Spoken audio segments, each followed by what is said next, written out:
صبح شام کی دعائیں پڑھنے کا کتنا بڑا فائدہ ہے، اس کا اندازہ آپ کو یہ اسٹوری سننے کے بعد ہوگا جو میں آپ کو سنانے جا رہا ہوں۔ یہ اسٹوری ایک لڑکی کی ہے اور یہ بالکل سچی کہانی ہے، سچی اسٹوری ہے۔ یہ لڑکی لندن میں پڑھتی تھی اور عرب کی رہنے والی یہ لڑکی ہے جو لندن میں پڑھنے آئی ہوئی تھی، اور یہ کوئی بہت دیندار نہیں تھی، لبرل بلکہ خیال کی تھی، اور مہینوں میں کبھی ایک آدھ نماز پڑھ لی تو پڑھ لی، دین سے اس کا کوئی زیادہ خاص تعلق نہیں تھا۔ یہ اپنی کتاب میں لکھتی ہے کہ ایک دفعہ میں لندن میں اپنے فرینڈ کے ہاں پارٹی میں گئی ہوئی تھی۔ پارٹی سے جب میں لوٹی تو لوٹتے وقت جب میں پارٹی سے نکلی تو آدھی رات کا وقت ہو چکا تھا۔ میں نے بس کا انتظار کیا، بس نہیں ملی، اور جو بسیں آ بھی رہی تھی تو وہ بہت وقت میں مجھے میری جگہ تک پہنچاتی جہاں مجھے اپنے ہاسٹل جانا تھا۔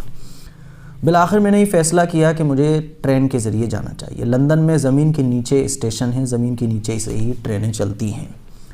جب اس نے یہ خیال کیا کہ مجھے ٹرین کے ذریعے ہی جانا چاہیے تو اس کو یہ بھی بات ذہن میں اس کے آئی، کیونکہ لندن میں رات کے 12 بجے کے بعد، آدھی رات کے بعد جرم کرنے والے لوگ نکل پڑتے ہیں اور اسٹیشنوں پر ہی وہ عام طور پر کھڑے ہوتے ہیں اور پھر لوٹ پاٹ، قتل و غارت گیری کرتے ہیں۔ بہرحال جب اس نے یہ چیز سوچی تو اس کو ڈر بھی لگا، پھر لیکن کوئی آپشن بھی نہیں تھا۔ اس نے خوب ہمت کر کے یہ سوچا کہ ٹرین سے ہی جانا چاہیے۔ ہمت کر کے یہ اسٹیشن پر پہنچی۔ جیسے ہی اسٹیشن پر پہنچی تو اسٹیشن پر پہنچتے ہی اس کو ایک شخص نظر آیا، بڑا خوںکھار، دیکھنے میں بڑا ڈراونا، شکل سے ہی وہ لگ رہا تھا جرم کرنے والا ہے۔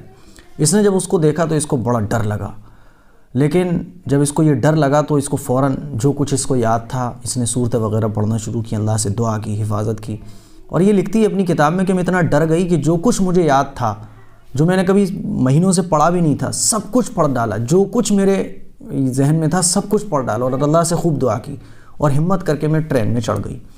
ٹرین میں سوار ہو گئی، میں خیر و عافیت سے اپنے ہاسٹل پہنچ گئی۔ ہاسٹل پہنچنے کے بعد میں سو گئی۔ اگلی صبح جب میں نے اخبار پڑھا تو میں حیران رہ گئی۔ اخبار میں ایک خبر تھی اسی اسٹیشن کی جس اسٹیشن سے میں آئی تھی، اور اسی وقت کی ایک خبر تھی میرے جانے کے ٹھیک تھوڑی دیر کے بعد ایک لڑکی کا اس اسٹیشن پر قتل ہوا، اور جو قتل کرنے والا شخص تھا، لوٹ مار کرنے والا جو شخص تھا وہ پکڑا گیا تھا۔ اس کا فوٹو بھی اخبار میں چھپا ہوا تھا۔ جب اس لڑکی نے اس آدمی کا فوٹو دیکھا تو حیران رہ گئی، کیونکہ یہ وہی آدمی تھا، یہ قاتل وہی تھا جس کو اس نے اسٹیشن پر پہنچ کر دیکھا تھا۔ اس نے فوراً اسٹیشن وغیرہ کا پولیس اسٹیشن کا نام وغیرہ دیکھا اور یہ پولیس اسٹیشن پہنچی، اور پولیس والوں سے جا کر یہ ملی اور اس نے پوری خبر بتائی کہ میں نے اس قاتل کو جانتی ہوں، میں نے اس کو دیکھا تھا، اور پولیس والوں سے اس نے ملنے کی درخواست کی۔ پولیس والوں نے اسے ملنے کے لیے موقع دیا۔ جب یہ اس قاتل کے پاس پہنچی جس سیل میں یہ قید تھا، تو وہاں پہنچنے کے بعد اس نے یہ پوچھا کہ تم مجھے جانتے ہو؟ تو قاتل نے کہا جانتا ہوں۔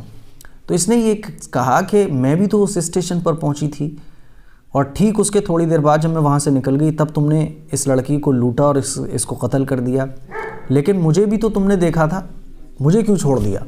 تو اس قاتل نے جو جواب دیا وہ حیران کرنے والا ہے۔ اس نے یہ کہا کہ بات تو صحیح ہے کہ میں نے تمہیں دیکھا تھا، لیکن میں تمہاری طرف اس لیے نہیں بڑھا کیونکہ تمہارے ارد گرد لیفٹ سائڈ اور رائٹ سائڈ میں دو صحت مند لمبے چوڑے نوجوان باڈی گارڈ کھڑے ہوئے تھے، جس کی وجہ سے میری ہمت نہیں ہوئی تمہارے قریب آنے کی۔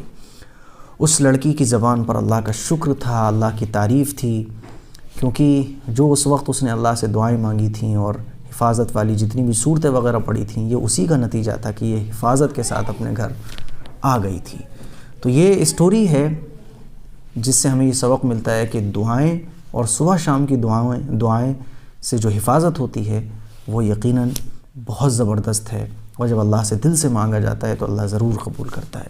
السلام علیکم ورحمۃ اللہ وبرکاتہ۔